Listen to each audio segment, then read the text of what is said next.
छन्दसामपि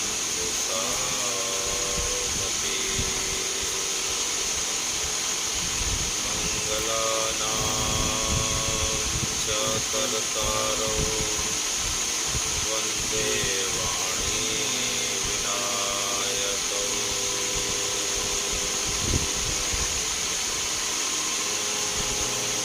तं करोति वाचालं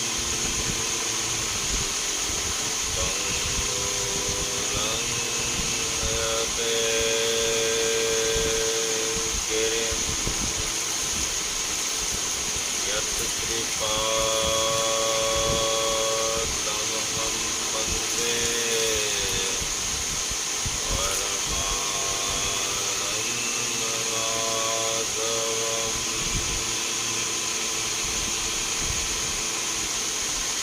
रामाय रामभद्राय रामचन्द्राय वेधसे रघुनाथाय नाथाय सीताया पतये नमः।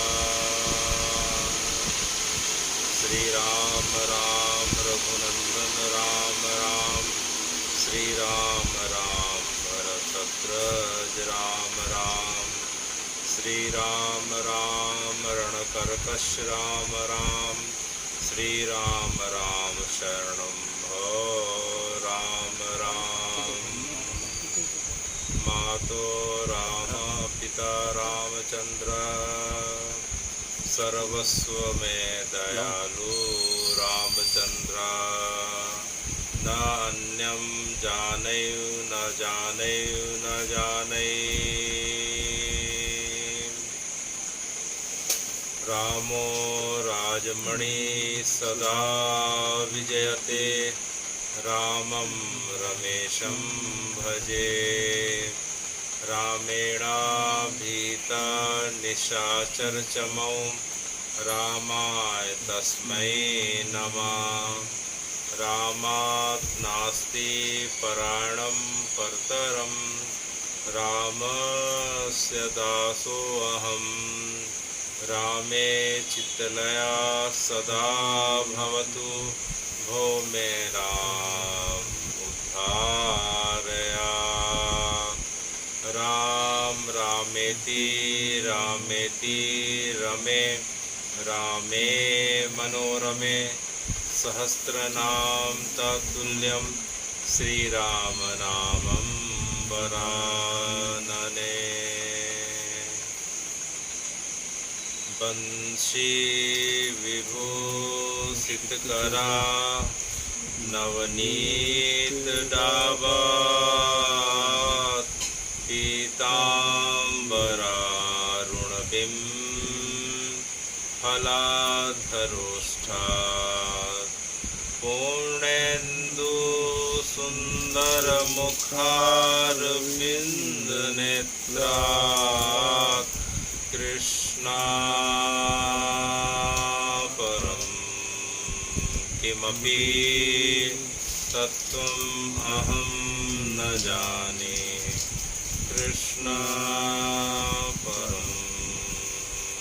किमपि तत्त्वम् अहं न जाने।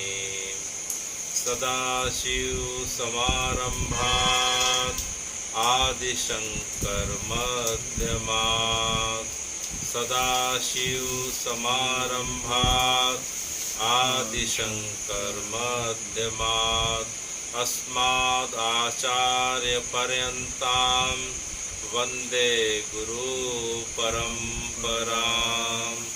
वन्दे गुरुपरम्परां।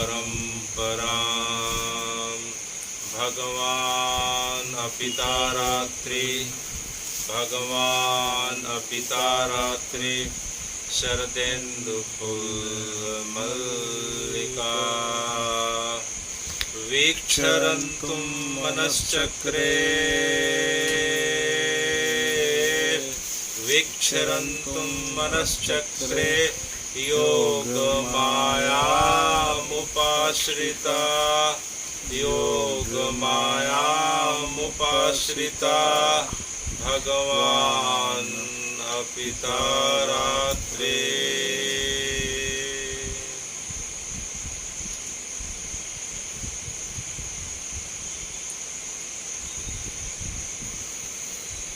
हे हे सूत महाभागा सर्वसिद्धांत वेद प्रभो आख्याहि मे कथा सारम् पुराणानां च विशेषतः सदाचार सद्भक्तिर्विवेको वर्धते कथम् स्विकार निराश्च सज्जनैः क्रियते कथम् जीवानसुरतां प्राप्ता प्राये घोरे कलाविहा तस्यां संशोधने किं हि वर्धते परमायनम् येन केन साधनेनाशु शुद्ध्यात्मा विशेषता शिव भक्तिर्प्रप्ता सदा निर्मल चेतसा शिव भक्ति प्राप्ता सदा निर्मल चेतसा।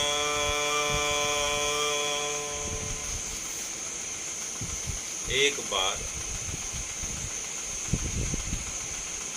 कली काल के प्रारंभ होने के पूर्व व द्वापर के अंत के समय 88,000 ऋषियों ने प्रयागराज के तट पर त्रिवेणी संगम के तट पर एक महान यज्ञ का आयोजन किया, जिसका उद्देश्य कली काल के प्राणियों के लिए केवल और कल्याण की भावना, हित की भावना छिपी हुई थी। उनका जब यज्ञ सुचारू रूप से चल रहा था, तभी उनके समक्ष यज्ञ के दर्शन हेतु और प्रयागराज के दर्शन हेतु श्री सूत जी महाराज पधारते हैं। सब ऋषियों ने सूत जी महाराज को देखा, अत्यंत प्रसन्न हो उठे, उन्हें यथोचित आसन देकर उनके पाद कमलों की पूजा अर्चना करी, उनका माल्यार्पण किया। उसके पश्चात उचित आसन पे उन्हें बैठाकर सब ऋषियों की तरफ से श्री सौनक जी महाराज उनसे प्रश्न करते हैं कि हे सूत जी महाराज, आने वाला समय कलिकाल का हमें बड़ा कठिन दिखाई पड़ रहा है। सभी जीवों के पास समय का बड़ा भाव रहेगा, न उनके पास जप तप यज्ञ किसी प्रकार की योग साधना उपास की पद्धति, किसी भी पद्धति का अनुसरण करने का समय और ज्ञान न रहेगा। सभी जीव कली काल के प्रभाव से पतित हो जाएंगे। तो हे भगवान, मर्यादा टूटती जाएगी, धर्म का ह्रास होते जाएगा, धर्म मात्र एक पैर में खड़ा रहेगा। तो उनके उद्धार का उपाय क्या है? ऐसा हमें कुछ उपाय बताएं कि कली काल के प्राणियों के प्रति जो अत्यंत कम समय में फलदायी हो और जिसके सुनने से, जिसका ध्यान करने मात्र से, जिसका नाम का स्मरण करने मात्र से उन जीवों को भगवान की तत्काल प्राप्ति हो जाए, सब पाप उनके जो है नष्ट हो जाएं, पुण्य की प्राप्ति हो, उनका मन भक्ति में लगने लग जाए और जगत का सब प्राणियों का कल्याण हो। ऐसा हमें कोई उपाय बताइए, क्योंकि कली काल का समय अत्यंत कठिन दिखाई पड़ रहा है। तब जो है श्री शौनक आदि ऋषियों के प्रश्नों को सुनकर सूत जी महाराज अत्यंत प्रसन्न हो उठते हैं और उन सबको जो है कहते हैं कि कितना भी घोर कलिया काल आ जाए है शौनक जी, उन प्राणियों को आप बता दें कि घबराने की बिल्कुल आवश्यकता नहीं है, क्योंकि कली काल का जो सबसे बड़ा काट है, सबसे बड़ा जो है कली काल के प्रभावों को शमन करने की जो क्षमता रखता है, जो ताकत रखता है, जो प्रभाव रखता है, वह केवल और केवल जो है भगवान शिव का नाम है और केवल उनकी कथा है, जो हमें शिव पुराण के माध्यम से प्राप्त होती है। किसके माध्यम से? शिव पुराण, श्री शिव महापुराण के माध्यम से। तो कितना भी कली काल का प्रभाव आ जाए, भगवान शिव का नाम सुनते ही या फिर शिव महापुराण की कथा के श्रवण मात्र से जो है कली काल तत्काल वापस जो है उल्टे पैर वापस लौट जाता है। उसकी ऐसी महिमा गाई गई है। तो हे सूत जी महाराज, कृपया करके हमें बताइए कि हम जीवन काल में जो है कभी शिव पुराण का जो है हम कथा नहीं सुन पाएँ, तो हमें जो है शिव की प्राप्ति कली काल के प्रभाव से जो है हमें मुक्ति मिल सकती है क्या? हम महादेव के नाम की महिमा नहीं समझ पाए, सावन में उनकी कथा नहीं सुन पाए, उनके नाम का जो है खुले मन से खुले हृदय से उनके नाम को जोर जोर से हम उच्चारण नहीं कर पाए, तो हमें क्या उनकी कृपा प्राप्त होगी क्या? तो सूत जी महाराज ने कहा कि हे शौनक आदि ऋषियों, भगवान इतने कृपालु हैं कि जो है कोई व्यक्ति जो है शिव में केवल जो है श का पहला अक्षर या जो है पहले अक्षर का भी पहला अक्षर कोई अगर भगवान को प्रेम से अगर पुकार के कह ले, या फिर शिव महापुराण का किस प्रकार से एक पुराण सुन ले तो अच्छी बात है, एक पुराण नहीं सुन पाया तो एक श्लोक सुन ले अच्छी बात है, एक श्लोक नहीं सुन पाया तो आधा श्लोक सुन ले, आधा श्लोक भी नहीं सुन पाया तो उसका महापुराण का श्लोक का मात्र एक अक्षर का जो है श्रवण या जो है स्मरण कर ले, तो उसके ऊपर जो है शंकर जी की वही कृपा होती है, वही प्राप्ति होती है जो पूरे शिव महापुराण को सुनने से प्राप्ति होती है। मुहूर्तवा तदर्थवा वा तदर्थ क्षण चावा, मुहूर्तवा तदर्थवा वा तदर्थ क्षण चावा, ये शृण्वन्ति शिव पुराणं तेषां दुर्गति न भवेत्। ये शृण्वन्ति शिव पुराणं तेषां दुर्गति न भवेत्, कि कोई जो है मुहूर्त वा तदर्थ क्षण चावा, कोई व्यक्ति अगर जो है एक मुहूर्त भर जो है शिव पुराण की कथा सुन ले, या उसका आधा जो है कोई मात्र जो है भगवान के शिव पुराण के अंतर्गत श्लोक का एक अक्षर का भी श्रवण कर ले, या शंकर जी के इस पंचाक्षरी मंत्र का नमः शिवाय, या उसके पास भी समय नहीं है तो बस केवल शिव का प्रथम अक्षर कोई बोल के भगवान को पुकार ले प्रेम भरे हृदय से, तो उसके ऊपर क्या कृपा होती है? ये शृण्वन्ति शिव पुराणाम तेषां दुर्गति ना भवे, कि जब कली काल का जो प्रभाव है, जो कली काल के प्रभाव से जो व्यक्ति की दुर्गति होने वाली है, वह जो व्यक्ति कुसंग में पड़ के जो है अपना वर्तमान काल और आने वाला भविष्य काल जो पूरी तरीके से बिगाड़ लेता है, वह उससे बचा रहेगा, उसके पुण्य की वृद्धि होगी, और जो है उस पुण्य के प्रभाव से जो है उसे आने वाले समय में उच्चतर लोकों में जन्म लेते लेते उसे शिव लोक की प्राप्ति होगी। अच्छा, तो हे सूत जी महाराज, शिव पुराण की कथा में और शंकर जी की नाम में इतनी महिमा बताई गई है।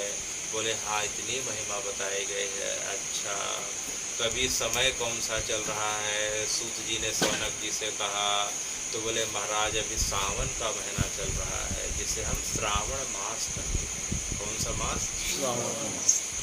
तो हे सूत जी महाराज, इसका नाम श्रावण मास क्यों पड़ा है?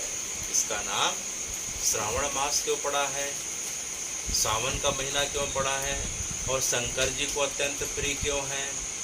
तो जो है शौनक जी ने यह प्रश्न पूछा तो सूत जी महाराज अत्यंत प्रसन्न हो गए, क्योंकि यह प्रश्न जो है शंकर जी को प्रसन्न करने वाला है कि कोई व्यक्ति अगर शंकर जी के पास नहीं जा पा रहा, महादेव के पास नहीं जा पा रहा, तो कोई बात नहीं, कोई उनके भक्तों के चरणों में बैठ के बस यह प्रश्न पूछे कि हे महादेव, आपका जो है यह महीना है श्रावण का महीना, इसकी महिमा क्या है, आपको इतना जो है प्रिय क्यों है? तो हमने पिछले बार की कथा में इसका थोड़ा सा श्रवण किया था कि जब चंद्रमा जो है पूर्णिमा में जिस नक्षत्र को रहता है, जो पूर्णिमा में चंद्रमा जिस नक्षत्र में जाता है उस नक्षत्र के हिसाब से उस महीने का नाम हो जाता है।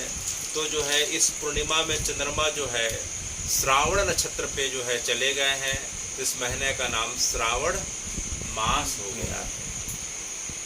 तो जितने नक्षत्र होते हैं उसमें पूर्णिमा में जब चंद्रमा प्रवेश करते हैं तो उस नक्षत्र के आधार पे उस महीने का नाम हो जाता है, तो इसका जो है नाम जो है श्रावण मास हो गया। तो इस महीने में जो है 4-5 विशेष घटनाएं जो है हमें देखने को मिलती है कि जो है पहली घटना कि जो है क्या हुआ कि पार्वती जी का पहला अवतार सती के रूप में था, तो सती के रूप में जो है उन्होंने किसी कारण शिव जी के जो है कथनों की अवज्ञा करी तो उन्हें शरीर छोड़ना पड़ गया। तो और शरीर छोड़ने के पश्चात उनका दूसरा जन्म जो है पार्वती जी के रूप में हुआ। वह हिमालय क्षेत्र के जो राजा हुआ करते थे जिनका नाम हिमवान नाम के व्यक्ति थे और उनकी पत्नी मेनका थी, उनके घर में पार्वती जी कन्या के रूप में जो है प्रकट हुई। और इसी सावन के महीने में जो है पार्वती जी ने अखंड निराहार रह के शंकर जी की प्राप्ति हेतु कठोर तप किया था। तो पार्वती जी ने इसी महीने में कठोर तप करने के कारण शंकर जी का दर्शन पाया था, इसलिए यह शंकर जी को प्रिय मास है, पहला। और दूसरा कि इसके पश्चात शंकर जी का जब विवाह होता है तो विवाह के पश्चात जो है अपने ससुराल में अर्थात हिमालय जो है शंकर जी इसी महीने में आते हैं। शंकर जी कैलाश को छोड़ के इसी महीना में जो है मृत्यु लोक को अर्थात पृथ्वी में आते हैं। तो पूरे पृथ्वी में जो है हंसी उल्लास का जो है वातावरण बन जाता है और शंकर जी भी जो है अत्यंत प्रसन्न हो जाते हैं। शंकर जी अपने ससुराल में आते हैं तो हिमवान और मेनका ने उन्हें जो है जलाभिषेक करके उनका स्वागत किया था। तब से जो है जलाभिषेक की परंपरा चल पड़ी है। समुद्र मंथन के समय जब शंकर जी ने हलाहल विष को अपने गले में धारण किया था तो उनके गले का ताप बढ़ गया था। तो सभी देवी देवताओं ने उन्हें भारतवर्ष के अखंड जो है पवित्र तीर्थों का जल से उनके गले का अभिषेक किया था। वह इसी महीने में किया था, जिससे उनके जो है ताप की निवृत्ति हुई थी, ताप का शमन हुआ था। इस कारण जो है उनके ताप की निवृत्ति का मास है, इसलिए जो है शंकर जी को यह मास प्रिय लगता है। एक ऋषि हुआ करते थे सतयुग में, मृगंडू ऋषि, उनके पुत्र का नाम मार्कंडेय था। उन्हें मात्र जो है 5 वर्ष की अवधि का जो है वरदान मिला था जीवन का, 5 वर्ष के पश्चात इनका जीवन पूर्ण हो जाएगा। तो उन्होंने इसी श्रावण मास में बनारस काशी के पास कैथल नाम की जगह है, वहाँ से 38 किलोमीटर की दूरी पे गोमती गंगा का संगम है, वहाँ उन्होंने जो है उस शिवलिंग को पकड़ के भगवान की आराधना करी थी इसी श्रावण मास में, जिसके कारण स्वयं महादेव प्रकट होकर उसे जो है अपने 5 कल्पों का आशीर्वाद अर्थात जीवन प्रदान करे। इसी कारण से जो है मार्कंडेय ऋषि अजर अमर है। शंकर जी ने जो है अपने समय का जो है 5 कल्प का उन्हें जो है आशीर्वाद प्रदान किया, उसके बारे में हम आने वाले समय सुनेंगे। इस प्रकार से जो है यह घटना इसी मास की है, इस कारण से शंकर जी को यह मास अत्यंत प्रिय लगता है। तो इस प्रकार से हम सुन रहे हैं और जो है हम देखते हैं कि सावन के महीने में हमने सुना था कि लोग शंकर जी के प्रसिद्ध जो जितने भी शिवलिंग हैं या फिर ज्योतिर्लिंग है वहाँ जाके जो है कांवड़ में जलाभिषेक करते हैं। तो हे भगवान, शिवलिंग और ज्योतिर्लिंग में क्या अंतर है? शिवलिंग और ज्योतिर्लिंग में क्या अंतर है? तो भगवान के जो ज्योतिर्लिंग उसे कहते हैं जो स्वयंभू हैं, जो स्वयं प्रकट हुए हैं। और मुख्यतः ये ज्योतिर्लिंग कितने प्रकार के बताए जाते हैं? 12 प्रकार के बताए जाते हैं। कितने प्रकार के हैं? तो जो स्वयं प्रकट हुए हैं, भगवान की इच्छा से जो स्वयं प्रकट हुए हैं, उसे हम ज्योतिर्लिंग कहते हैं। और जिन लिंगों की स्थापना मनुष्यों के द्वारा की जाती है जगत कल्याण के उद्देश्य से या किसी संकल्प की प्राप्ति हेतु, उसे हम जो है शिवलिंग कहते हैं। क्या कहते हैं? लिंग अर्थात प्रतीक होता है, लिंग अर्थात चिन्ह होता है, लिंग अर्थात जो है स्वरूप होता है। किसी व्यक्ति की पहचान बताना हो, स्वरूप बताना हो, उसे जो है स्त्रीलिंग या पुरुष लिंग के रूप में जाना जाता है। तो वह जो है शंकर जी का जो प्रतीक है, और शंकर जी का प्रतीक का अर्थात जो है पूरे ब्रह्मांड का जो प्रतीक है, वह शंकर जी का जो है शिवलिंग या ज्योतिर्लिंग कहलाता है। तो शिवलिंग मनुष्यों के द्वारा स्थापित है, ज्योतिर्लिंग जो है भगवान स्वयं प्रकट हुए हैं जो स्वयंभू है। तो 12 शिवलिंग कौन कौन से हैं? जिनके पास मोबाइल हो उसमें देख के जो है भगवान के 12 ज्योतिर्लिंगों का जो है नाम का हम स्मरण करेंगे। तो हे भगवान, पहला ज्योतिर्लिंग कहाँ है? सौराष्ट्र में है। सौराष्ट्रे सोमनाथे च श्रीशैले मल्लिकार्जुनम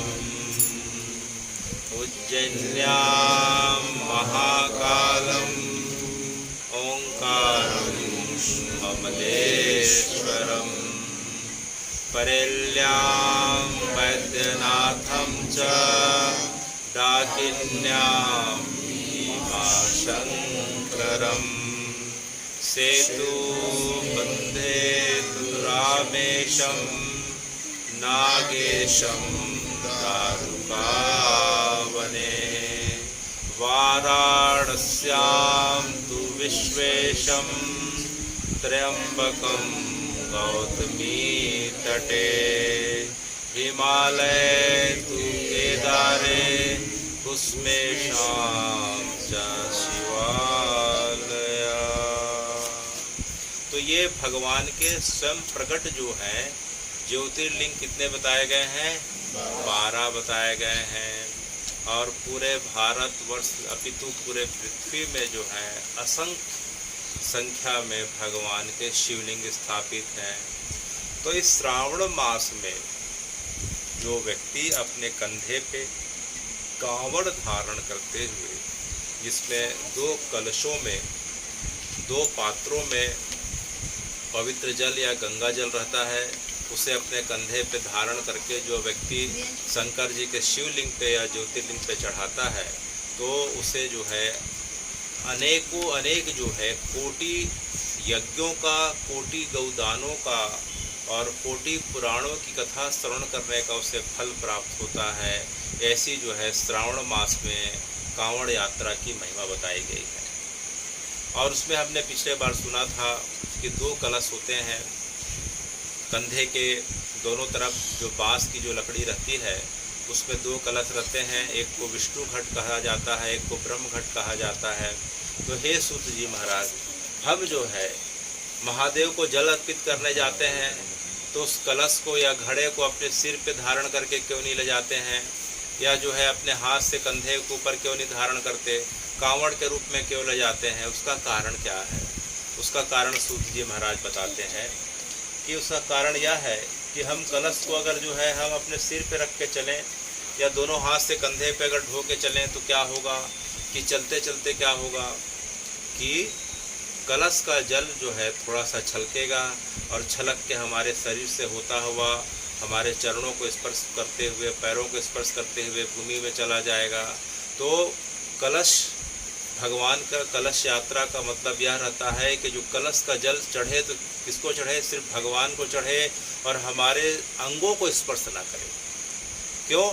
क्योंकि अगर हमारे अंगों को स्पर्श कर लेता है, अगर हम अपने कंधे पे या सिर पे रख के चलते हैं तो जो है उसके जल के स्पर्श करने से व्यक्ति के खुद का अभिषेक हो गया, और खुद का अभिषेक किया हुआ जल को महादेव को चढ़ाएगा तो उसे भक्त अपराध सिद्ध हो जाता है। इससे बचने का उपाय क्या बताया गया? कांवड़। क्या बताया गया? कांवड़। कांवड़ में क्या है, लंबाई में जो है इतनी लंबाई रहती है घड़े की कि जो है व्यक्ति के शरीर को स्पर्श नहीं करता, और जो है उसे जो है जब व्यक्ति के विश्राम का जब समय आता है तो उसे हम किसी जगह पे, किसी खंभे पे, किसी वृक्ष पे इस प्रकार से खड़ा कर देते हैं, रख देते हैं। कुल मिला के व्यक्ति को शरीर के स्पर्श नहीं करता, तो उसके माध्यम से जो अभिषेक होता है भगवान का मूल अभिषेक होता है। इसीलिए उसे हम जो है कंधे में या सिर में रख के जो है कांवड़ को नहीं चलते हैं, अच्छा, तो हे सूत जी महाराज, इस प्रकार से आपने हमें बताया। तो यह सावन का महीना है। आप हमें जो है शिव पुराण में बता रहे हैं कि श्रावण के महीने में जो है हमें तामसिक और राजसिक जो है भोजन का जो है त्याग करना चाहिए। कौन कौन से भोजन? तामसिक और राजसिक। भोजन कितने प्रकार के हैं? 3 प्रकार के हैं, सात्विक, तामसिक और राजसिक। सात्विक भोजन में जो हम स्वयं ठाकुर जी को या भगवान को अर्पित करते हैं उसे हम क्या कहते हैं? सात्विक भोजन। ठीक है। जिस भोजन में थोड़ी सी भी जीव हिंसा की आशंका रहती है या जिस भोजन को करने से हमारे शरीर के अंदर जो है हमारे शरीर की उद्विग्नता बढ़ती है, चंचलता बढ़ती है, कामनाओं की इच्छा बढ़ने लग जाती है, वह भोजन जो है राजसिक कहलाता है। और तमस भोजन जो रहता है, जीव जंतुओं की हत्या करके जब हम भोजन को अपने जीव के स्वाद के लिए ग्रहण करते हैं, ऐसा भोजन तामसिक कहलाता है।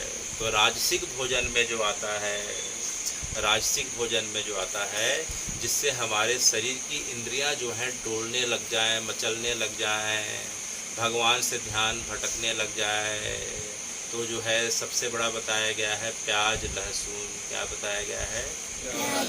प्याज लहसुन के जो है सूत जी महाराज बोलते हैं औषधि के रूप में अत्यंत उत्तम गुण है।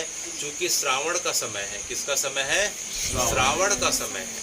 श्रावण के समय क्या हो रहा है कि हमारे पेट की जठराग्नि मंद हो गई, पेट की आग कम हो जाती है, अर्थात पेट के अंदर भोजन पचाने की क्षमता मंद पड़ जाती है।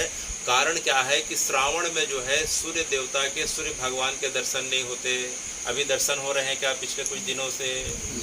और हमारा शरीर, हमारा भोजन किससे चलता है, किससे पकता है, किससे पचता है?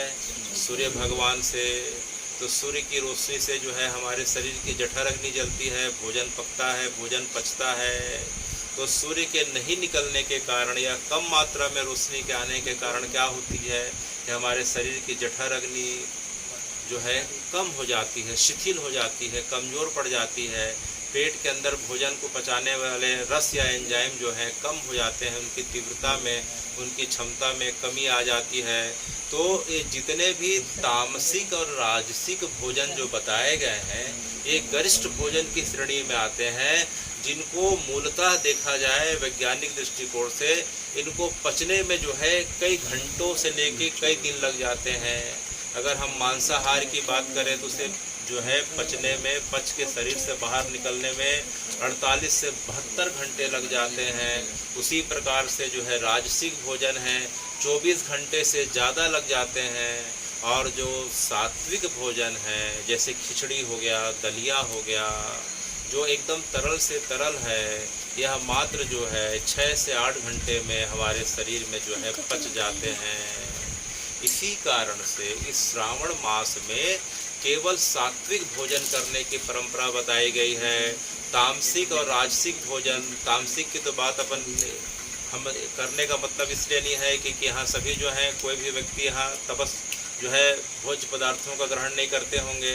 राजसिक भोजन जिससे मन की इंद्रियां जो है चंचल हो जाए, व्यक्ति के अंदर जो है क्रोध जो है ज़्यादा आने लग जाए, व्यक्ति जो है कभी उदासी की अवस्था पे चले जाए, कभी क्रोध हो जाए, कभी उत्तेजित हो जाए, जो है मन अस्थिर होने लग जाए, इंद्रियों को जो चंचल करने लग जाए, ऐसे भोजन जो है राजसिक भोजन कहलाते हैं। और राजसिक भोजन करने से जो है भजन मार्ग में, साधना मार्ग में जो है भक्ति मार्ग में बाधा पहुंचती है, विक्षेप पहुंचता है। इसलिए जब साधना का समय रहता है, श्रावण का जो माह है, महादेव की जो है पूजा अर्चना का माह है, तो उनकी भक्ति में विक्षेप पैदा ना हो, इसलिए जो है हमें राजसिक भोजन से भी जो है परहेज करना चाहिए। मूलतः इन राजसिक भोजनों में बाकी समय किसी प्रकार की कोई बुराई नहीं बताई गई है कि जो है प्याज का सेवन करने से, लहसुन का सेवन करने से, आलू का सेवन करने से जो है शरीर को किसी प्रकार से नुकसान पहुंचता है। मूलतः यह भजन मार्ग में थोड़ी सी बाधा पहुंचाते हैं और पचने में ज़्यादा समय लगता है। इसलिए श्रावण के समय जब सूर्य की जो है गति जो है उसकी रोशनी तीव्रता कम रहती है, शरीर की जठराग्नि कमज़ोर पड़ जाती है, इसलिए ऐसे भोज्य पदार्थों से परहेज करना चाहिए और दूसरा कोई कारण नहीं है। अगर किसी कारण से अगर हमें भूलवश इन राजसिक भोजनों का अगर जो है कभी अगर अवसर मिल जाता है तो वह पाप की श्रेणी में नहीं आता, अपितु जो है उसके बदले हमें क्या करना चाहिए कि दूसरे दिन हमें जो है ज़्यादा जो है खाली पेट रहते हुए भजन करने का प्रयास करना चाहिए, भगवान का नाम लेने का प्रयास करना चाहिए।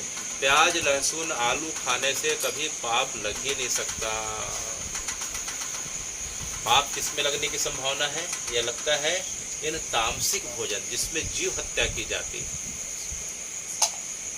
तो इस समय जो है जो कंदमूल वाले जितने भी हैं उसमें अभी क्या है कि प्रजनन का समय रहता है।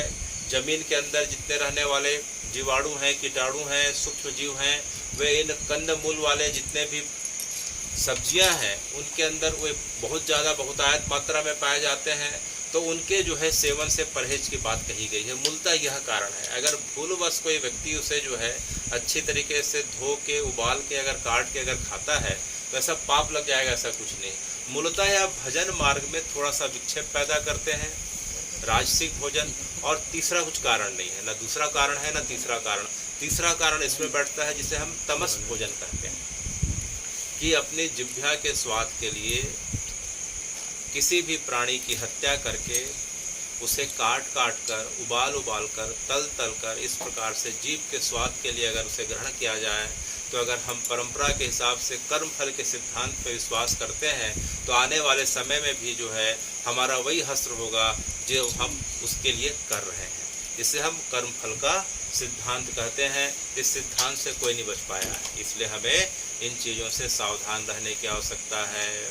तो हे भगवान, तो अभी आपने बताया कि जो है सात्विक भोजन ग्रहण करना चाहिए, क्योंकि जो है पेट की जठर अग्नि कमज़ोर पड़ जाती है, सात्विक भोजन जल्दी पच जाता है और दूसरा कोई कारण नहीं है। अच्छा, अभी आपने बताया कि हमें जो है दूध का, दही का और दूध से बने अधिकांश उत्पादों का जो है प्रयोग जो है अभी नहीं करना चाहिए श्रावण मास में। इसका कारण क्या है? इसका कारण यह है दूध का प्रयोग जो है कम से कम करना चाहिए, दूध से बने पदार्थों का प्रयोग कम से कम करना चाहिए। उसका कारण यह होता है कि श्रावण मास में जो है बारिश होने के कारण जो गाय घास खाती हैं उन घासों में बहुत सारे जीवाणु आ जाते हैं और उनके भोजन की जो घास की और पत्तियों की प्रकृति बदल जाती है। उन जीवाणु के कारण, कीटाणु के कारण जो है उनमें कई बार जो है विषाक्त जो है पदार्थों का निर्माण हो जाता है। वह गाय के शरीर के माध्यम से, दूध के माध्यम से जो है हमारे अंदर आ जाता है। इसलिए इस समय अक्सर जो है बहुत सारी जो है पेट की बीमारी और बहुत सारी बीमारी देखने को मिलती है। तो दूध जो है इस समय थोड़ा सा दूध की प्रकृति बदल जाती है। दूध के अंदर जितने हम प्रभावकारी गुणों को देखते सुनते आए हैं उस दूध के गुणों में कमी आ जाती है, क्योंकि चारा इस प्रकार से जो है दूसरे प्रकृति का हो जाता है। कीचड़ के कारण, धूल मिट्टी के कारण, जीवाणु के कारण, विषाणु के कारण, बहुत सारे चीज़ों के कारण जो है चारे की प्रकृति बदल गई, तो दूध की प्रकृति बदल गई। और उस दूध का हम सेवन करेंगे तो फिर क्या होगा कि बीमार पड़ने की संभावना रहती है। उसी प्रकार से दही है। तो हे भगवान, तो ये दूध जो है सेवन मनुष्यों के लिए वर्जित या कम से कम कर दिया गया। वृद्धों के लिए, बालकों के लिए जो है इसका उपयोग वर्जित नहीं है। बीमार के लिए, वृद्धों के लिए, छोटे बच्चों के लिए इनका प्रयोग वर्जित नहीं है, क्योंकि इनकी आवश्यकता है तो इन्हें अच्छे से गर्म करके उबाल के छान के लेना चाहिए। बाकी लोगों के लिए इनका प्रयोग कम से कम करना चाहिए। तो फिर बचे हुए दूध का जो है अगर हम उपयोग ना करें तो फिर क्या करें? तो बचे हुए दूध जो हम जो है उपयोग ना करें तो जितने भी शिवालय हैं शंकर जी का अभिषेक कर दें। ऐसे जो है हम फेंकेंगे तो अपराध की श्रेणी में आ जाएगा। तो किसका अभिषेक कर दें? भगवान का अभिषेक कर दें। भगवान जब हलाहल विष को धारण करने की क्षमता रखते हैं तो उनके लिए जो है विषाक्त दूध हो चाहे कुछ भी हो, उनके लिए जो है कोई मायने नहीं रखता। तो शंकर जी के शिवालय में जो है भगवान के शिवलिंग को अर्पित कर देना चाहिए। दूध का अभिषेक, दही का अभिषेक, जितने भी श्रावण मास में त्याज्य जो पदार्थ बताए गए हैं शंकर जी उसे सहर्ष स्वीकार कर लेते हैं और शंकर जी की जलहरी से जो है वह दूध निकलते हुए या तो तालाब में जाता है या तो नदी में जाता है या ऐसे स्थान पे कुंड पे जाता है जहाँ जो है जलचर प्राणी रहते हैं, उन जलचर प्राणियों का आहार बन जाता है। इस प्रकार से जो है हम भक्त अपराध से भी बच गए, हमारे खाते का पुण्य भी जुड़ गया, क्योंकि हमारे चढ़ाए गए दूध से जो है असंख्य छोटे छोटे जीवों का जो है इस प्रकार से पोषण हो गया। धरती की उर्वरता बढ़ गई, नदी की शुद्धता, जल की शुद्धता बढ़ गई, क्योंकि वह शंकर भी तो अतिक्रमण हो गया बहुत सारे जगहों पे। वह शंकर जी का जलहरी का जो दूध है या जल है या जितने भी पदार्थ हैं, या तो तालाब में या तो नदी में या तो पोखर में या छोटे से कुंड में जाया करता था। अगर नहीं जाता है तो हमें इस ओर ध्यान देने का प्रयास करना चाहिए। मूलतः इसका विज्ञान यह है कि जो है दूध और दूध से बने पदार्थ मनुष्यों के लिए वर्जित बताए गए हैं कुछ विशेष अवस्थाओं को छोड़ के। तो यह महादेव को अर्पित करते ही जो है उसके अंदर औषधि गुण आ जाते हैं, और मनुष्यों के लिए नहीं अपितु जो है भगवान की व्यापक सत्ता सभी प्राणियों में है, तो जो बाकी प्राणियों के काम आ जाता है। तो हमारी पुण्य की वृद्धि भी हो गई, और जो है दूध का इस प्रकार से जो है अनावश्यक किसी भी जगह पे फेंक के हमारे द्वारा भक्त अपराध भी हमारे ऊपर नहीं लगा, और जगत का कल्याण हो गया। तो इस प्रकार से हम देखते हैं। तो हे भगवान, तो आपको जो है धतूरा भी चढ़ाया जाता है, बेल भी चढ़ाया जाता है, आँख भी चढ़ाया जाता है, शमी भी चढ़ाया जाते हैं, कनेर भी चढ़ाया जाते हैं। तो मूलतः भगवान के लिए हम जितने भी फूलों का और फलों के बारे में जो सुन रहे हैं, मूलतः शंकर जी का जो शिवलिंग है या ज्योतिर्लिंग है वह काफ़ी ऊर्जा वाला बताया गया है। जिस प्रकार से उसकी तुलना एक परमाणु रिएक्टर से की जाती है, तो शंकर जी का जो स्वरूप है ज्योतिर्लिंग का, मूलतः वह अग्नि स्तंभ है। क्या है? अग्नि स्तंभ है। उसके अंदर बहुत ज़्यादा ऊर्जा रहती है, इतनी मात्रा में ऊर्जा रहती है, इतना ताप रहता है कि उस ताप के शमन के लिए, उस ताप की शांति के लिए जो है दिन भर जो है ऊपर हम देखते हैं कि ऊपर से जो है एक मटके से, एक जल के स्रोत से जो है जल की धारा उनके ऊपर प्रवाहित की जाती है ताकि उनका ताप कम हो। और ये जितने भी प्रकार के धतूरा है, बेल है, आँख है, कनीर है, शमी है, जितने भी प्रकार के फल और फूल हैं, पत्तियां हैं, ये इनके अंदर क्षमता रहती है कि जो है ताप का शमन करते हैं। जो है अत्यधिक मात्रा में जो ताप बढ़ गया है उसे अवशोषित कर लेते हैं, एब्जॉर्ब कर लेते हैं। इसी कारण जो है धतूरा की जो है औषधि गुणों में अगर हम आने वाले समय में सुनेंगे कि बुखार की श्रेष्ठ औषधि जो है धतूरा बताई गई है। निश्चित मात्रा में औषधि मात्रा में प्रयोग करने से बेल और उसका रस बताया गया है। इसलिए गर्मी में बेल के जो है रस का, बेल के पानी का सेवन करना चाहिए। उससे शरीर का ताप नियंत्रित रहता है, लू नहीं लगती है, पेट जो है पाचन शक्ति अच्छी बढ़ जाती है, शरीर के अंदर जितने फोड़े फुंसी हैं सब दूर हो जाते हैं। तो शंकर जी को जितने भी ये सब चीज़ चढ़ाए जाते हैं मूलतः जो है ताप को कम करने वाले हैं। ये पूरी तरीके से औषधि गुणों से भरपूर जो है फल हैं, फूल हैं, पत्तियां हैं। तो हमारे शरीर में जो है ताप 3 प्रकार से बढ़ा रहता है, शारीरिक ताप, मानसिक ताप और तीसरा आध्यात्मिक ताप। किसी व्यक्ति को शरीर का कष्ट है तो ताप बढ़ गया, जैसे सर्दी खांसी बुखार हो गए। किसी व्यक्ति को मन की जो है स्थिति खराब रहती है, कोई व्यक्ति कभी हाई में चला जाता है या कभी व्यक्ति डिप्रेशन में चले जाता है और साथ में चले जाता है, तो मन का टेम्परेचर बिगड़ गया, कभी शरीर की जो है इस प्रकार से तापमान अनियंत्रित हो गई। और किसी किसी के अंदर जो है धीरे धीरे भगवान के नाम और कथा को सुनते सुनते भगवान के प्रति इतना विरह बढ़ जाता है, उसे हम विरह का ताप कहते हैं। तो हे भगवान, इस विरह के ताप को, शरीर के ताप को, मन के ताप को शमन करने की क्षमता इन सभी प्रकार के जो है आपको अर्पित की जाने वाले पत्ती हैं, फूल हैं, फल हैं, इनमें बताई गई है। इसलिए भगवान को अर्पित किया हुआ बेल का पत्ती है, चाहे भगवान को अर्पित किया हुआ धतूरे का पत्ती है, उसे निश्चित मात्रा पे कूट के, पीस के औषधि के रूप में अल्प मात्रा में ग्रहण करना चाहिए। इसमें सबसे ज़्यादा जो है औषधि गुणों से और व्यक्तियों के जो है बिना वैद्य के परामर्श के बगैर भी जो लिया जा सकता है वह बेल का पत्ता है। किसका पत्ता है?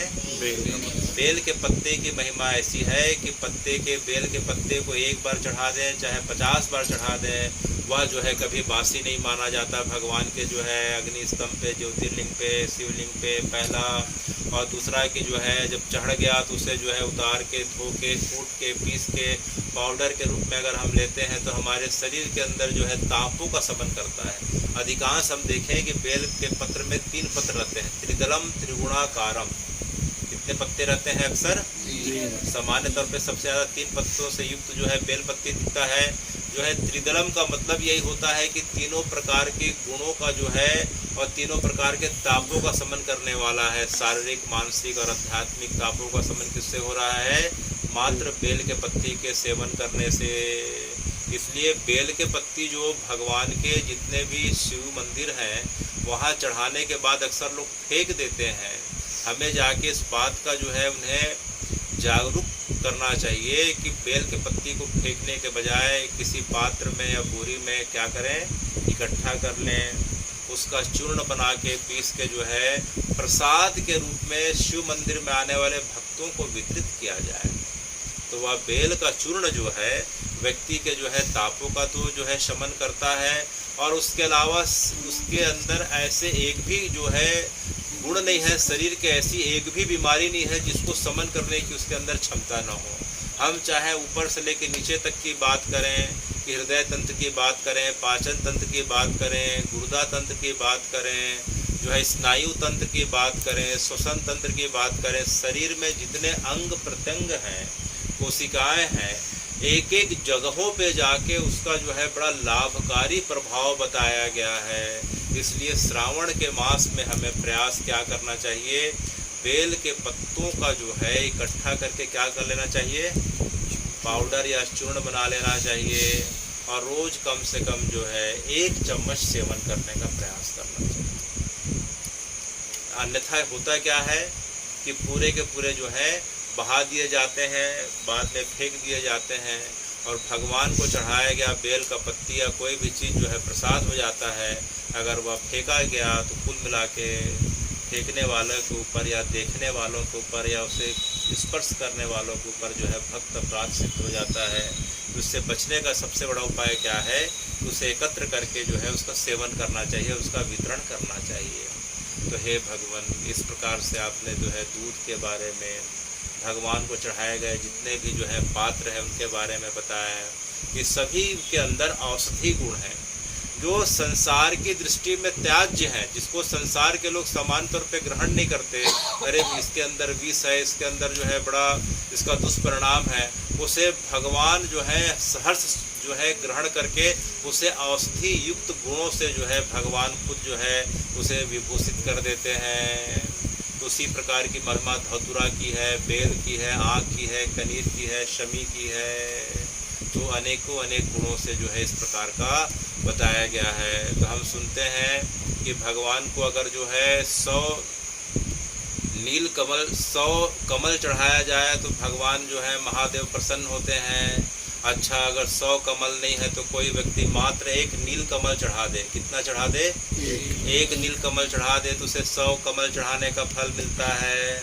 अच्छा, अगर जो है व्यक्ति के पास 1000 नील कमल है तो और उसके पास जो है कोई व्यक्ति 1000 नील कमल भगवान को अर्पित करे और दूसरा व्यक्ति मात्र जो है 1 बेल के पत्ती को भगवान को अर्पित कर दे, तो भगवान बेल के पत्ती को जो है ज़्यादा खुशी के साथ स्वीकार कर लेते हैं।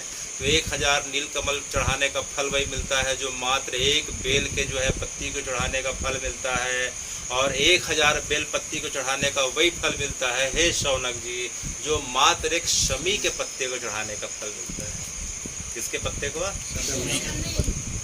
तो इस प्रकार से जो है पत्तों की महिमा बताई गई, पत्तों के बारे में, फूलों के बारे में सभी संक्षेप में औषधि गुण बताया गया। तीनों प्रकार के भोजन के बारे में जो है सूत जी जो है शौनक जी आदि ऋषियों को बता रहे हैं कि क्यों लेना चाहिए, किसको लेना चाहिए, क्यों नहीं लेना चाहिए। और हे सूत जी महाराज, इस समय हम देखते हैं कि इस समय से जो है चतुर्मास प्रारंभ हो जाता है। गुरु पूर्णिमा के दूसरे दिन से चतुर्मास का प्रारंभ हो जाता है। उसका कारण क्या है, जितने भी साधु संत हैं अपने अपने क्षेत्र में जहाँ जहाँ पहुँचे रहते हैं रुक जाते हैं और भक्तों के बीच, गांव वालों के बीच, शहर वालों के बीच भगवान के आपके पवित्र नाम का और आपकी कथा का प्रचार करते हैं। उसका कारण यह है कि पहले जो है नदी नालों में उफान आ जाता था तो उस समय जो है पुल नहीं हुआ करते थे, साधन नहीं होते थे पार करने के, नाव उतनी सुरक्षित होती नहीं थी, पहला कारण। और दूसरा कारण कि साधु संत अगर 12 महीना घूमते रहें तो उनका खुद का कल्याण है।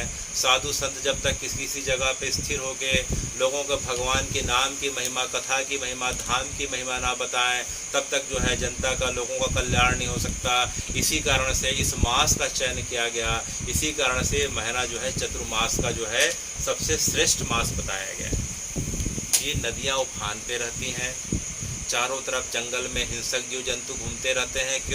क्योंकि उनके गुफाओं के अंदर, कंदराओं के अंदर पानी भरने के कारण, अनेकों अनेक कीटाणुओं के आने के कारण वे जंगल में जो है दिन भर घूमते रहते हैं।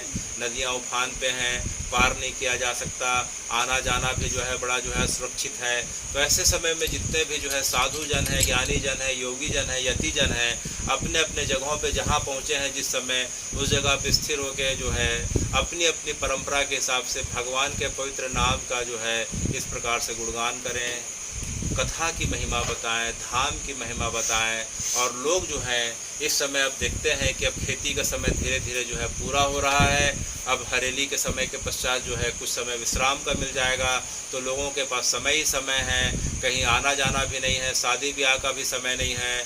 अब जो है अब केवल और केवल खेती और अभी खेती के बीच का अवकाश का समय है। तो यह समय जो है लोगों का मन इंद्रियों के कारण भटके ना करके इस चतुर्मास के माध्यम से, भगवान साधु संतों के माध्यम से, सज्जन व्यक्तियों के माध्यम से भगवान जो है, खुद व्यक्ति नहीं चला जाए कोई बात नहीं, भगवान के पास उनके भक्त पहुँच के, साधु संत पहुँच के उन्हें भगवान की पवित्र नाम की, कथा की और धाम की महिमा का इस प्रकार से महत्व बताते हैं। इसलिए यह महिमा जो है, यह मास अत्यंत महत्वपूर्ण मास है, क्योंकि साधु संतों को अनायास से रुकने का जो है इस प्रकार से आदेश दे दिया जाता है कि आप जहाँ रहे वहीं रुक के भगवान के पवित्र नाम का जो है लोगों के बीच जाके उन्हें बताना प्रारंभ कर दें। इसी कारण से महादेव का यह मास अत्यंत प्रसन्न करने वाला मास है। अच्छा, तो हे भगवान, यह प्रकृति जो है, यह पूरी पृथ्वी या प्रकृति जो है कितने तत्वों से बनी है? 5 तत्वों से बनी है। क्या क्या तत्वों से बनी है बताइए? अग्नि, जल, वायु, पृथ्वी, आकाश, वायु। हम जहाँ रहते हैं वह क्या है? पृथ्वी। ये जहाँ रहते हैं क्या है? ये पृथ्वी। जिसके ऊपर बैठे हैं क्या है? पृथ्वी, है ना। तो एक पृथ्वी तत्व हो गया। पृथ्वी तत्व जो है मिट्टी का तत्व है, ठीक है। अभी जो बारिश हो रही है वह बारिश में क्या हो रहा है? वर्षा की बूंदें, जल की बूंदें आ रही हैं, तो क्या हो गया? जल तत्व हो गया। हमारे प्राण किससे चल रहे हैं? क्या लेते हैं तो हमारे प्राण चलते हैं? वायु में क्या रहती है? ऑक्सीजन। तो वायु तत्व हो गया। और यह पृथ्वी या पूरा ब्रह्मांड या हम सब जब बैठे हैं, यह ब्रह्मांड किस में स्थित है? किस जगह पे स्थित है? आकाश तत्व पे। किस पे स्थित है? आकाश तत्व पे स्थित है। पृथ्वी हो चाहे हम सब हो, ये कठिन है बच्चों के लिए। और आकाश तत्व जो है, आकाश तत्व के बाद जो दूसरा तत्व आता है, क्या तत्व आता है? फिर आता है आखिरी तत्व, अग्नि तत्व आता है। जैसे हमारे पेट के अंदर अग्नि जल रही है तो हमारा शरीर का जो है भोजन जो है पचता है, और उस कारण हमारा शरीर जो है एक निश्चित तापमान पे रहता है। हमारे शरीर के अग्नि के जलने के कारण हमारा शरीर का टेम्परेचर जो है 98.4 फ़ारेनहाइट रहता है। कितना रहता है? 98.4। और हमारे शरीर की अग्नि अगर चले जाती है तो क्या बोलते हैं? शरीर ठंडा हो गया, शरीर शांत हो गया, और शाम तक जो है इस शरीर का क्या कर दिया जाए? संस्कार कर दिया जाए। तो हमारे शरीर में भी अग्नि जल रही है, जो है अंतरिक्ष में सूर्य देवता के माध्यम से जो है प्राणों का संचार हो रहा है। तो अग्नि जो है तत्व इस प्रकार से जो है समझा जा सकता है। तो इस जो है पृथ्वी पे हम कितने तत्वों के माध्यम से जो है हम जो है चारों तरफ जो है महसूस कर रहे हैं, देख रहे हैं, जीवित हैं? 5 तत्वों के माध्यम से। पृथ्वी तत्व, जल तत्व, अग्नि तत्व, वायु तत्व और आकाश तत्व। तो हे भगवान, यह शरीर इन 5 तत्वों से बना है, और जब शरीर को जब जो है संस्कार किया जाता है, जलाया जाता है, तो सभी तत्व जहाँ से आए थे वे सब जो है उसमें जाके विलीन हो जाते हैं। पृथ्वी में आया हुआ पृथ्वी तत्व जो है राख बन के चला जाता है, जो है हमारी राख को गंगा जी में बहा दिया जाता है तो जल तत्व में चला जाता है, कुछ जो है जल के ऊपर वायु तत्व में विलीन हो जाता है, अग्नि के कारण अग्नि तत्व में चला जाता है, और आखिरी में सब के सब जो है पूरे के पूरे आकाश तत्व में जाके समाहित हो जाते हैं। तो हमारा शरीर भी 5 तत्वों से बना हुआ है। तो हे भगवान, इन 5 तत्वों के बनने या बिगड़ने से जो है हमारे शरीर के अंदर जो है शारीरिक, मानसिक और अनेक प्रकार के जो है व्याधि देखे गए हैं। तो इन तत्वों को जो है, इन तत्वों को दर्शाने वाली जो है भगवान की कोई जगह है क्या? इन 5 तत्वों को दर्शाने वाली पहला, और इन 5 तत्वों को संतुलित करने वाली इस पृथ्वी पे कोई जगह है क्या? हे सूत जी महाराज, तब शौनक जी के इस प्रश्न को सुन के सूत जी महाराज अत्यंत प्रसन्न हुए कि हे सूत जी, हे शौनक जी, आपके मन में केवल और केवल जो है प्राणियों के कल्याण के अलावा कोई दूसरा प्रश्न दिखाई नहीं पड़ रहा। आपने कितना सुंदर प्रश्न किया है कि जो है पृथ्वी, जल, वायु, अग्नि, आकाश से संबंधित जो है भगवान की कोई जगह है क्या? बोले निश्चित रूप से है। वह जगह दक्षिण भारत में है। कहाँ है? दक्षिण भारत के दक्षिण भारत में है। तो हे सूत जी महाराज, प्रत्येक तत्वों वाली कौन सी जगह है? उस जगह पे जो है भगवान के जो है किसके जो है अंगों के, उसके जो है किस परंपरा के जो है मंदिर बने हुए हैं? तो वह मंदिर शैव मंदिर है, अर्थात शंकर जी के मंदिर है, महादेव के मंदिर हैं, क्योंकि महादेव भी जो है सृष्टि के आदि अनादि देव बताए गए हैं शिव पुराण के हिसाब से। शंकर जी से जगत की उत्पत्ति होती है, शंकर जी से जगत का जो है लय होता है, और बीच में जगत भी शंकर जी की कृपा से चलता है। शंकर जी के कारण ये ब्रह्मा और विष्णु जो है, ब्रह्मा जी सृष्टि की रचना करते हैं, विष्णु जी जगत का संचालन करते हैं, पालन पोषण करते हैं। तो जो है शंकर जी इस जगत के अधिपति हैं, और इन 5 तत्व जो है उनके अंदर समाहित हैं। तो हम उन 5 तत्वों को जो है बैलेंस करने के लिए, अगर किसी व्यक्ति के अंदर जो है वायु तत्व बिगड़ गया तो उसके वात के रोग हो जाते हैं, जल तत्व बिगड़ गया तो उसको लीवर के रोग हो जाते हैं, किडनी के रोग हो जाते हैं, पेट में पानी भर जाता है।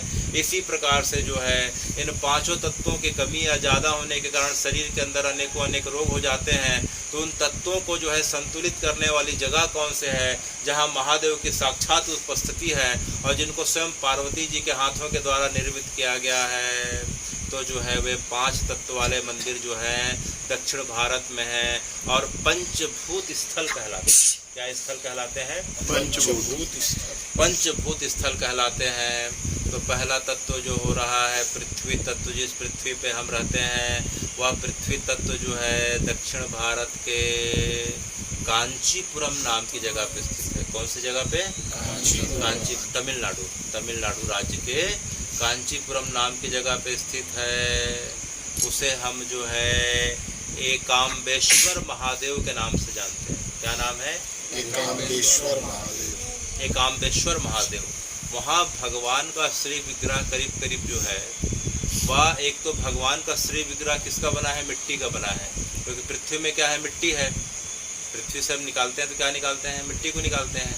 तो मिट्टी का बना हुआ है पहला, पार्वती जी के हाथों के द्वारा निर्मित है वह विग्रह, और दूसरा और तीसरा कि वह जो दिख रहा है वह आम के पेड़ के नीचे है। किसके नीचे है?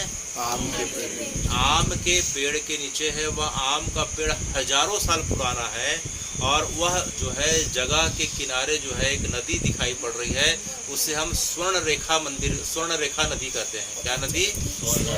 स्वर्ण रेखा नदी के किनारे काम्बेश्वर महादेव पार्वती जी के द्वारा निर्मित जो है आम के पेड़ के नीचे, वहाँ जो है मिट्टी पार्वती जी अपने हाथ से लेके जो है मिट्टी ली, और जो है नदी के जल से गीला करके जो है उसको उनका निर्माण करी। उसे हम एकाम्बेश्वर महादेव कहते हैं। वह पृथ्वी तत्व को दर्शित करता है। अच्छा, और जो है दूसरा तत्व हो गया, पृथ्वी के बाद क्या तत्व हो गया? जल तत्व। तो जल तत्व वाला मंदिर कहाँ है? हे भगवान, वह मंदिर जो है तमिलनाडु के पास जो है एक शहर दिखाई पड़ रहा है, आखिरी में वहाँ से लंका भी दिखाई पड़ती है। उसे हम श्रीरंगपट्टनम कहते हैं। क्या कहते हैं? श्रीरंगपट्टनम कहते हैं, जहाँ रंगनाथ जी का बड़ा सा मंदिर है। तो उसी जगह पे जो है पार्वती जी के हाथों द्वारा निर्मित भगवान का एक शिवलिंग है। वह जामुन के पेड़ के नीचे है। किसके पेड़ के? जामुन के पेड़। जम्बेश्वर महादेव या जम्बुकेश्वर महादेव के नाम से विख्यात हैं। और जो है वहाँ अंदर ही अंदर एक गुप्त जल की धारा बह रही है।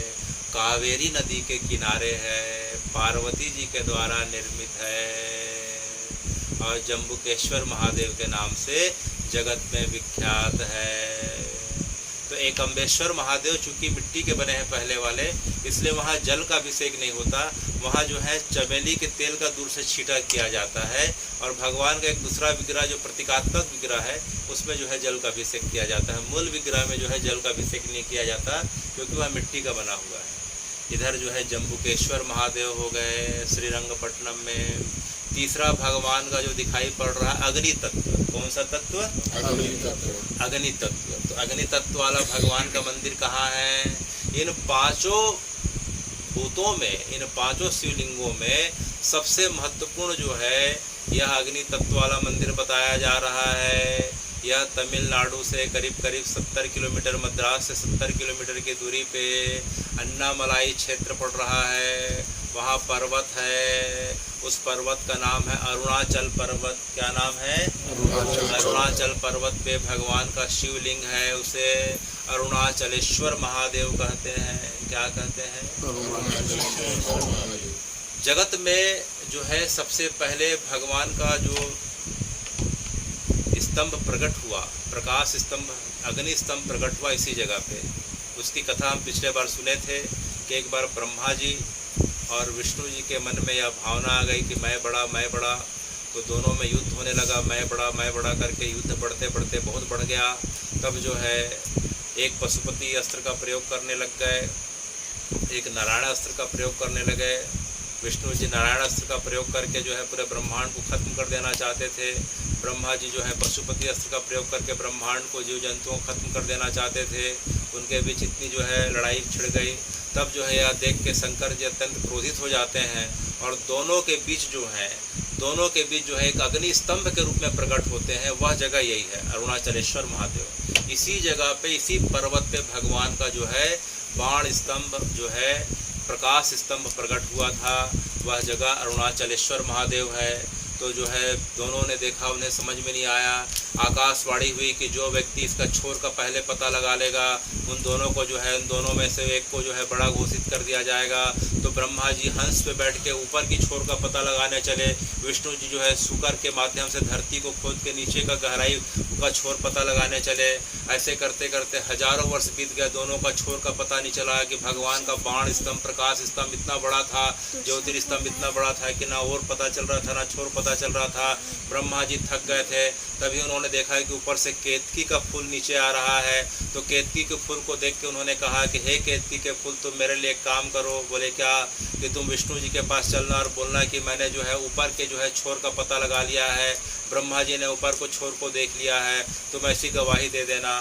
तो केतकी आके ब्रह्मा जी को लेके आता है, विष्णु जी को बोलता है कि ब्रह्मा जी ने ऊपर का छोर का पता लगा लिया।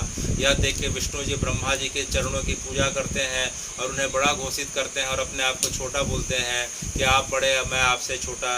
यह ब्रह्मा जी का झूठ देख के जो है शंकर जी को अत्यंत क्रोध आता है। उस समय शंकर जी अपने स्वरूप के माध्यम से अर्थात सगुण साकार रूप लेके प्रकट हो जाते हैं और ब्रह्मा जी को बड़ी लताड़ लगाते हैं कि हे ब्रह्मा, तुमको मैंने सृष्टि की रचना के लिए भेजा था, तुम यहाँ झूठ का सहारा लेके अपने आप को बड़ा घोषित कर रहे हो।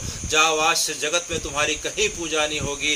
और अरे केतकी का फूल, तू मुझे इतना प्रिय था कि जो है तू मेरे सिर के नीचे से गिरते हुए नीचे आ रहा था, लेकिन तू ब्रह्मा जी के कारण तुझे झूठ बोल दिया।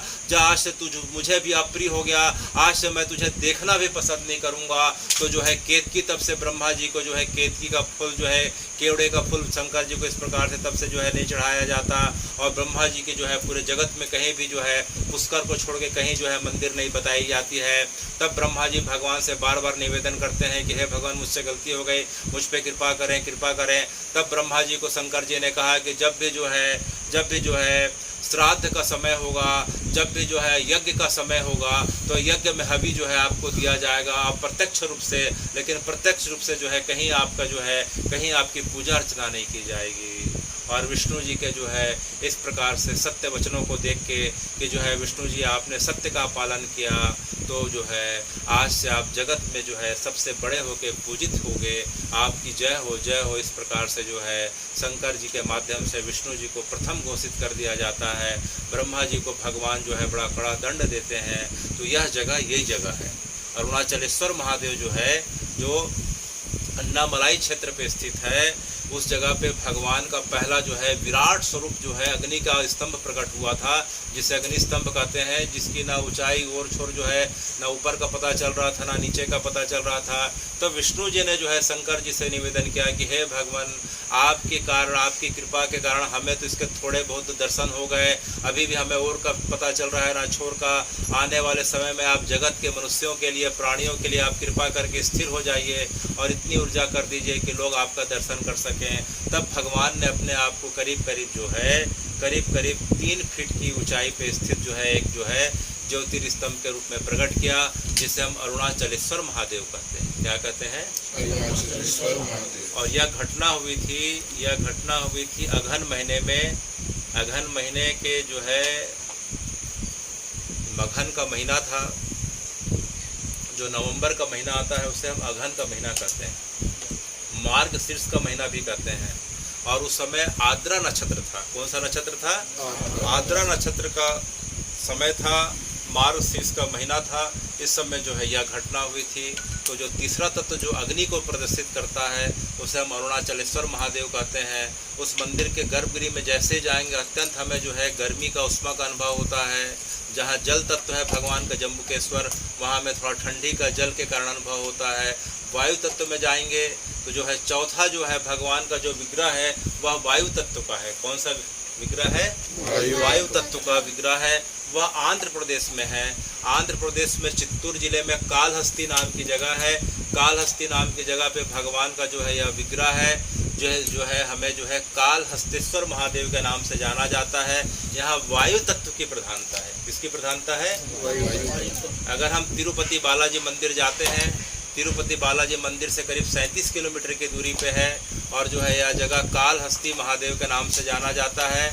इस जगह पे भगवान का जो शिवलिंग है उसमें मकड़ी का और हाथी का जो है हमें जो है एक प्रकार से दृश्य दिखाई पड़ता है, मकड़ी का और हाथी का, क्योंकि ऐसा माना गया है कि सबसे पहले मकड़ी के द्वारा और हाथी के द्वारा भगवान के जो है शिवलिंग की पूजा अर्चना की गई। इसलिए काल का अर्थ होता है जो है वहाँ 3 चीज़ों का प्रतीक है शिवलिंग के अंदर। एक सर्प का प्रतीक है, एक मकड़ी दिखाई पड़ती है, मकड़ी का स्वरूप दिखाई पड़ता है, तीसरा हाथी का। काल अर्थात हो गया सर्प, काल अर्थात हो गया काल का अर्थात हो गया सर्प, हस्ती का अर्थात हो गया हाथी, और उस जगह का नाम है श्री कालहस्ती महादेव। और श्री होता है मकड़ी, श्री होता है मकड़ी। तो इस प्रकार से भगवान के शिवलिंग में हमें मकड़ी के, हाथी के और जो है सर्प के जो है चिन्ह दिखाई पड़ते हैं। इनका बड़ा लंबा प्रतीक है कि सर्प का क्या प्रतीक होता है, हाथी का क्या प्रतीक है और जो है इसका क्या प्रतीक है। इसके बारे में आने वाले समय में सुनेंगे कि जो है सर्प किसका काल का प्रतीक है, उसका प्रतीक इसके बारे में। और पांचवा और अंतिम जो है भगवान का जो है पंचभूत स्थल में जो आता है वह आता है जो है आकाश तत्व। क्या आता है? आकाश तत्व। आकाश तत्व जो है जिस जगह पे स्थित है वो जगह चिदम्बरम कहलाती है। शहर का नाम क्या है? चिदम्बरम। चिदम्बरम का अर्थ होता है आकाश होता है, अनंत होता है, निर्वात होता है, अंतरिक्ष होता है। तो जो है भगवान का जो है चिदम्बरम नाम की जगह पे जो है आकाश तत्व स्थित है, जिसे हम थलाई नटराज महादेव कहते हैं। क्या कहते हैं? भगवान का जो है नटराज स्वरूप है। भगवान नटराज स्वरूप में किस प्रकार से डमरू लेकर नृत्य कर रहे हैं। भगवान के बाएं हाथ में जो है उन्होंने पार्वती जी को धारण करके रखा है, दाएं हाथ में स्फटिक शिवलिंग है और भगवान जो है इस प्रकार से जो नृत्य कर रहे हैं। तो यह भगवान का जो है आकाश तत्व का निरूपण कर रहा है। और चित्तूर जिले में जो कालहस्ती महादेव है वहाँ भगवान के स्वरूप का जो है किसी प्रकार से जो है हमें दृश्यमान नहीं होता, क्योंकि वायु तत्व है, वायु को देखा नहीं जा सकता। तो इस प्रकार से जो है इस दक्षिण भारत में भगवान के 5 महाभूत जो है तत्वों से निर्मित एक एक स्थलों का वर्णन आता है। और हमारे शरीर में जो है इन 5 तत्वों की गड़बड़ी से ही जो है हमारा शरीर जो है बीमारी को या रोग को प्राप्त होता है, चाहे शारीरिक हो चाहे मानसिक हो, किसी प्रकार के रोग हो। तो जीवन में इन 5 जो है इन स्थलों का दर्शन करने से हमारे शरीर के जो 5 तत्व नियंत्रण में रहते हैं।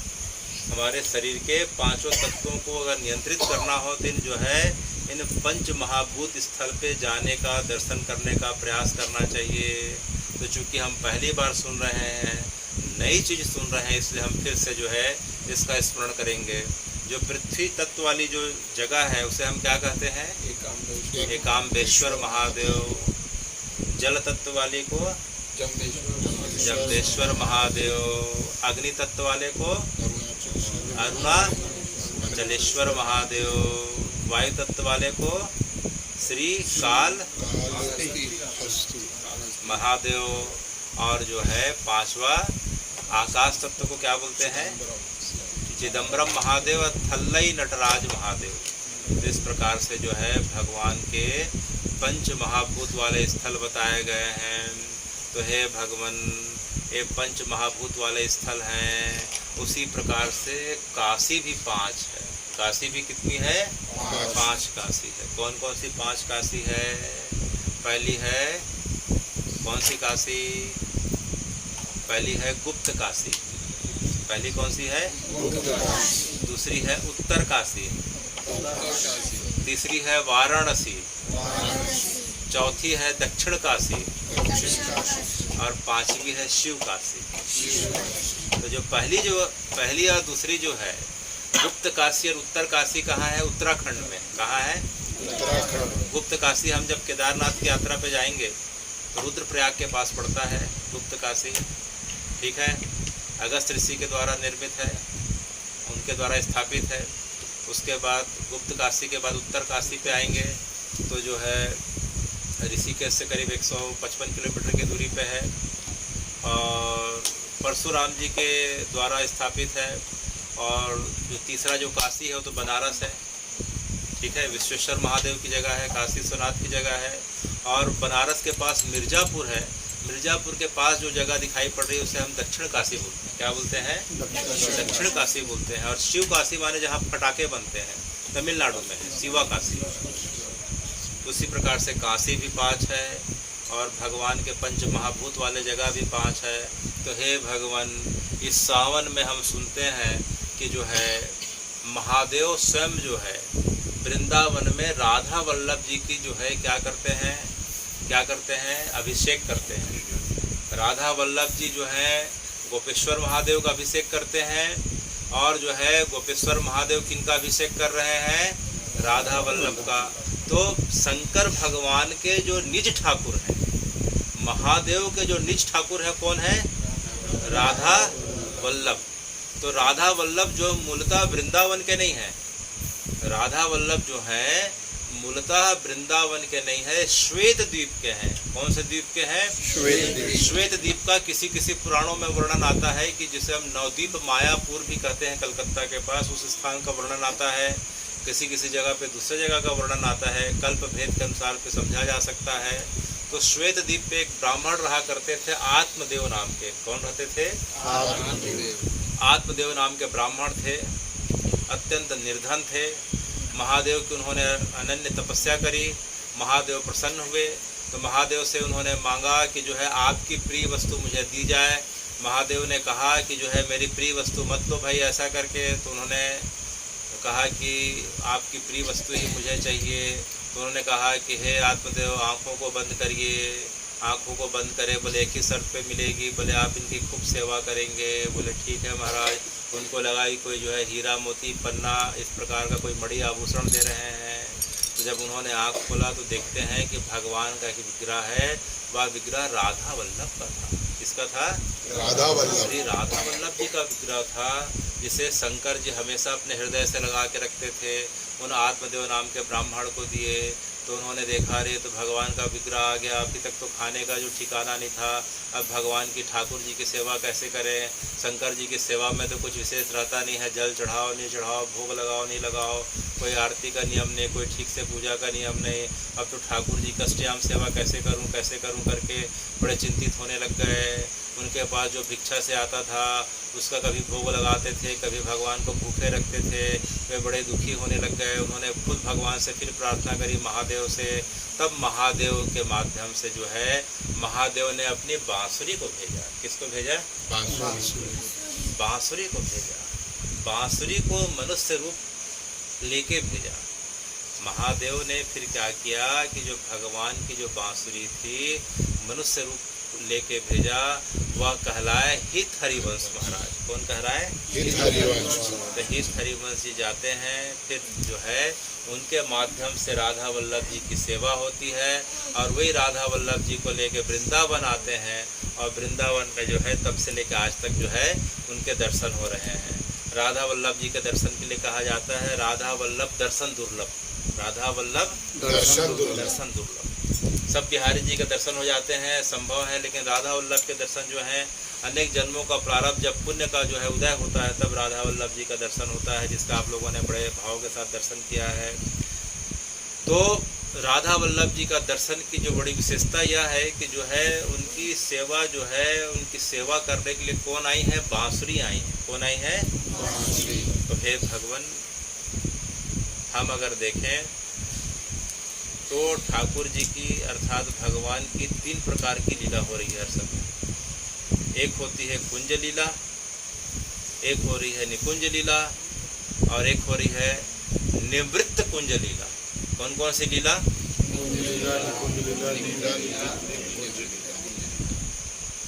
तो बिहारी जी की जो कुंज लीला है उसमें पूरा ब्रजमंडल शामिल होता है।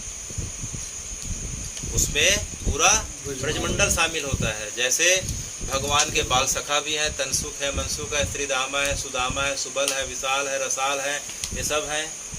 भगवान के साथ में उनकी अष्ट सखियाँ हैं, राधा जी हैं, उनके सखियाँ हैं। नाम बताओ भाई विकास। विशाखा, इंद्रलेखा, भूदेवी, चित्रलेखा, इंदुलेखा, हिंदू विद्या, तुम विद्या। तो भगवान के अष्ट सखा हैं, भगवान की अष्ट सखियाँ हैं, श्री जी हैं, नंद बाबा हैं, यशोदा मैया हैं, राधा जी की जो है माँ हैं, कृतिका हैं, उनके पिता वृषभानु हैं, उसके पास गाय हैं, बछड़े हैं, पूरा ब्रजमंडल समाया हुआ है। और जो है ये भगवान की कुंज लीला हो रही है इस जगह पे। और निकुंज लीला में क्या हो रहा है कि निकुंज लीला में सब गायब हो गए, केवल और केवल भगवान हैं, हमारे जो हैं बिहारी जी हैं, श्री जी हैं और मात्र उनके साथ उनकी अष्ट सखियाँ हैं। निकुंज लीला में भगवान के साथ श्री जी हैं और अष्ट सखियाँ हैं।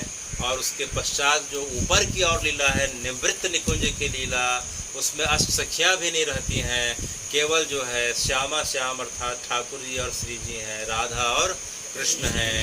लेकिन सबसे अद्भुत बात यह है कि इन तीनों लीलाओं में जो समान रूप से जो उपस्थिति हो रही है वह किसकी उपस्थिति हो रही है? बांसुरी की हो रही है। और ये बांसुरी और कोई नहीं, साक्षात महादेव है। कौन है? साक्षात। तो इस प्रकार से जो है भगवान की 3 लीला है। और महादेव के जो निज ठाकुर हैं, निज बिहारी जी हैं, महादेव के कौन हैं? राधा वल्लभ लाल जी हैं। तो इस सावन के समय जो है, सावन के समय राधा वल्लभ जी जो है भगवान का अभिषेक करते हैं। किसका? गोपेश्वर महादेव का अभिषेक करते हैं। वृंदावन में किसका अभिषेक करते हैं? गोपेश्वर महादेव का। मथुरा में किसका अभिषेक करते हैं? भूतेश्वर महादेव का। किसका करते हैं? भूतेश्वर। अच्छा, गोवर्धन में किसका अभिषेक करते हैं? चकलेश्वर महादेव का। किसका? चकलेश्वर। चक्रेश्वर महादेव या चकलेश्वर महादेव बोलते हैं। ठीक है। तो इस प्रकार से। और नंदगांव में किसका अभिषेक करते हैं?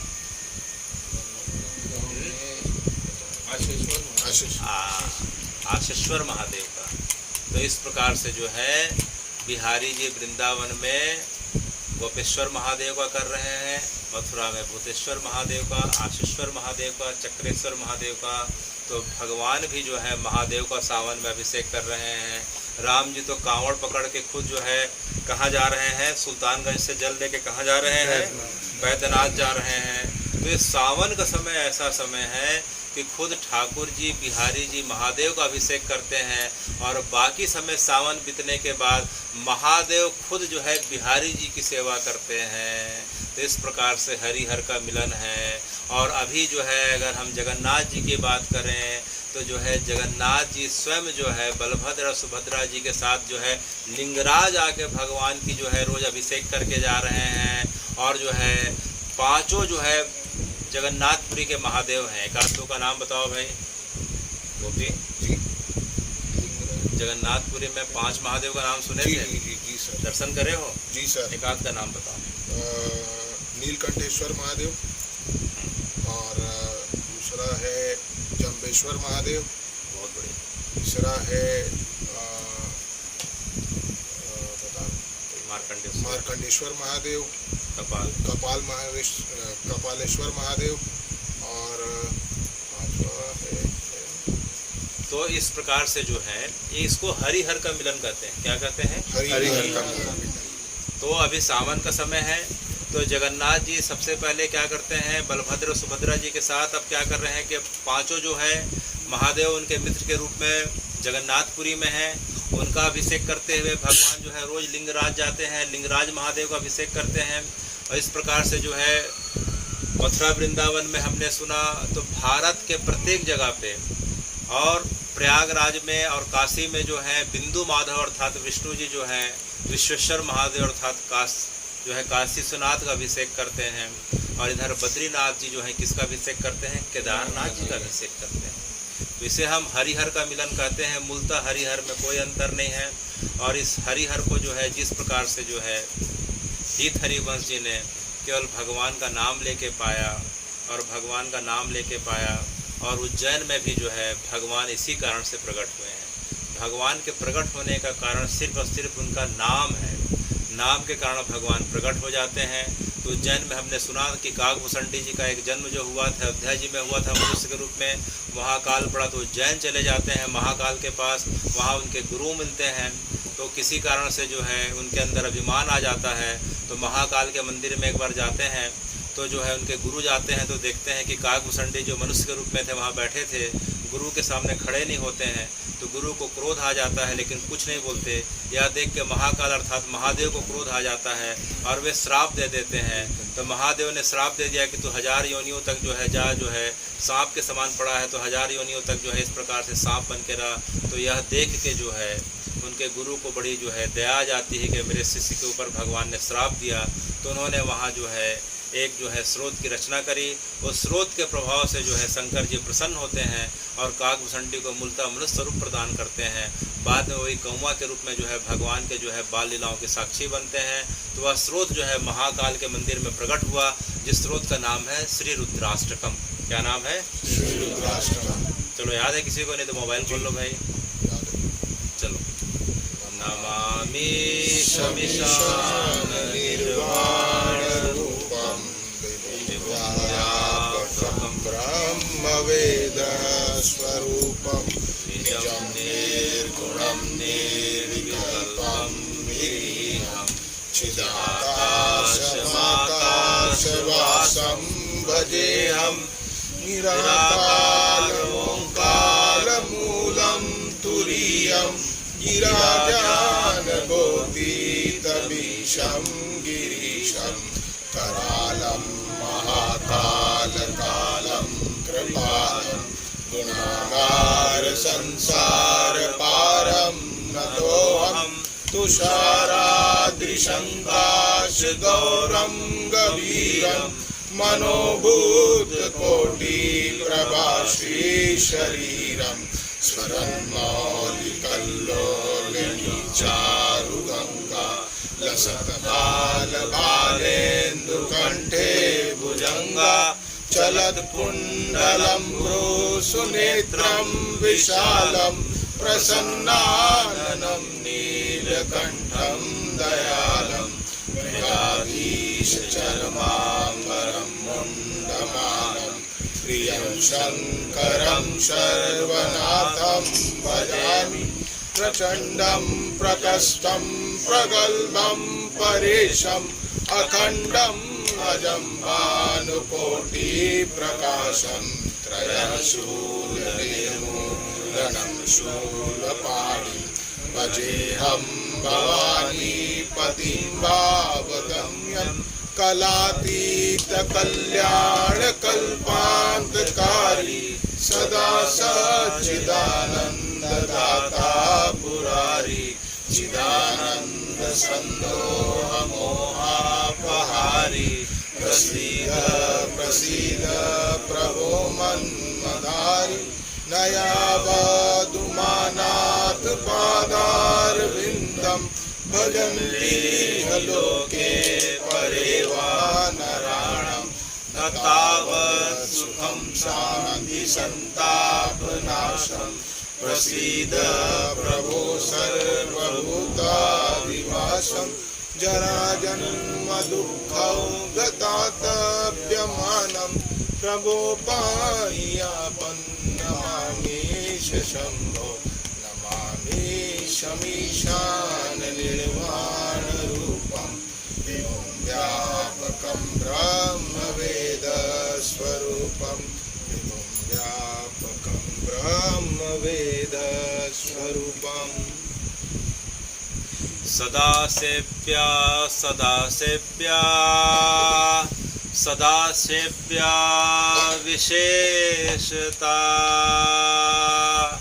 सदा सेव्या सदा सेव्या सदा सेव्या विशेषता एतस्य हि पुराणस्य कथा कथा परं पावनी एतस्य हि पुराणस्य कथा कथा परं पावनी हरे कृष्ण